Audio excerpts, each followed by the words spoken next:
ನಮಸ್ತೆ ಮಕ್ಕಳ, welcome back to my channel. ಇವತ್ತು ನಾವು 7ನೇ ತರಗತಿಯ ವಿಜ್ಞಾನದಲ್ಲಿ ಸೇತುಬಂಧ ಸಾಫಲ್ಯ ಪರೀಕ್ಷೆಯ ಮಾದರಿ ಪ್ರಶ್ನೆ ಪತ್ರಿಕೆ ಉತ್ತರ ಸಹಿತವಾಗಿ ನೋಡ್ತಾ ಹೋಗೋಣ ಮಕ್ಕಳ. ಪ್ರಶ್ನೆ 1 ನೋಡಿ. ಪಕ್ಷಿ ಮತ್ತು ಆಟದ ಕಾರಿನ ನಡುವೆ ಇರುವ ವ್ಯತ್ಯಾಸವೇನು? ಉತ್ತರ: ಪಕ್ಷಿ ಜೀವಿಯಾಗಿದೆ, ಆಟದ ಕಾರು ನಿರ್ಜೀವ ವಸ್ತುವಾಗಿದೆ. ಪ್ರಶ್ನೆ 2. ನಾಯಿಯನ್ನು ಜೀವಿ ಎಂದು ಏಕೆ ಕರೆಯುತ್ತಾರೆ? ಉತ್ತರ: ನಾಯಿ ಆಹಾರವನ್ನು ತಿನ್ನುತ್ತದೆ ಹಾಗೂ ಚಲಿಸುತ್ತದೆ, ಆದ್ದರಿಂದ ನಾಯಿ ಒಂದು ಜೀವಿಯಾಗಿದೆ. ಪ್ರಶ್ನೆ 3. ಬೀಜವನ್ನು ಮಣ್ಣಿನಲ್ಲಿ ನೆಟ್ಟರೆ ಏನಾಗುತ್ತದೆ? ಉತ್ತರ: ಬೀಜವನ್ನು ಮಣ್ಣಿನಲ್ಲಿ ನೆಟ್ಟರೆ ಮೊಳೆಯುತ್ತದೆ ಅಥವಾ ಮೊಳಕೆ ಬರುತ್ತದೆ. ಪ್ರಶ್ನೆ 4. ಐಸ್ ತುಂಡನ್ನು ಬಿಸಿಲಿನಲ್ಲಿ ಇಟ್ಟರೆ ಏನಾಗುತ್ತದೆ? ಉತ್ತರ: ಐಸ್ ತುಂಡನ್ನು ಬಿಸಿಲಿನಲ್ಲಿ ಇಟ್ಟರೆ ಕರಗಿ ನೀರಾಗುತ್ತದೆ. ಪ್ರಶ್ನೆ 5. ಎರಡು ಊರುಗಳ ನಡುವಿನ ದೂರವನ್ನು ಯಾವ ಘಟಕದಲ್ಲಿ ಅಳೆಯುತ್ತಾರೆ? ಎರಡು ಊರುಗಳ ನಡುವಿನ ದೂರವನ್ನು ಕಿಲೋಮೀಟರ್ ಘಟಕದಲ್ಲಿ ಅಳೆಯುತ್ತಾರೆ. ಪ್ರಶ್ನೆ 6.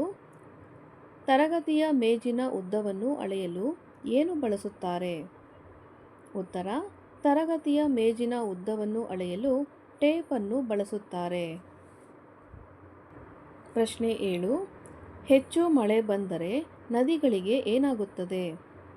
ಉತ್ತರ: ಹೆಚ್ಚು ಮಳೆ ಬಂದರೆ ನದಿಗಳಲ್ಲಿನ ನೀರಿನ ಮಟ್ಟ ಹೆಚ್ಚಾಗುತ್ತದೆ. ಪ್ರಶ್ನೆ 8. ಗಿಡಗಳಿಗೆ ಪ್ರತಿದಿನ ನೀರು ಹಾಕಿದರೆ ಏನಾಗುತ್ತದೆ? ಉತ್ತರ: ಗಿಡಗಳಿಗೆ ಪ್ರತಿದಿನ ನೀರು ಹಾಕಿದರೆ ಗಿಡಗಳು ಚೆನ್ನಾಗಿ ಬೆಳೆಯುತ್ತವೆ. ಪ್ರಶ್ನೆ 9. ನೀರನ್ನು ವ್ಯರ್ಥ ಮಾಡಬಾರದು ಏಕೆ? ಉತ್ತರ: ನೀರನ್ನು ವ್ಯರ್ಥ ಮಾಡಬಾರದು ಏಕೆಂದರೆ ನೀರು ಬಹಳ ಅಮೂಲ್ಯವಾದಂತಹ ನೈಸರ್ಗಿಕ ಸಂಪನ್ಮೂಲವಾಗಿದೆ. ಪ್ರಶ್ನೆ 10. ಕಸವನ್ನು ಕಸದ ಬುಟ್ಟಿಗೆ ಹಾಕಬೇಕು ಏಕೆ? ಉತ್ತರ: ಕಸವನ್ನು ಕಸದ ಬುಟ್ಟಿಗೆ ಹಾಕಬೇಕು ಏಕೆಂದರೆ ಪರಿಸರ ಸ್ವಚ್ಛವಾಗಿರಲು ಕಸವನ್ನು ಕಸದ ಬುಟ್ಟಿಗೆ ಹಾಕಬೇಕು.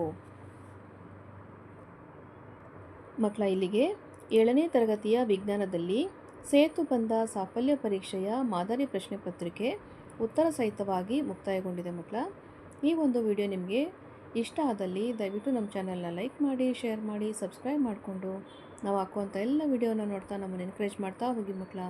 Thank you for watching. Bye bye.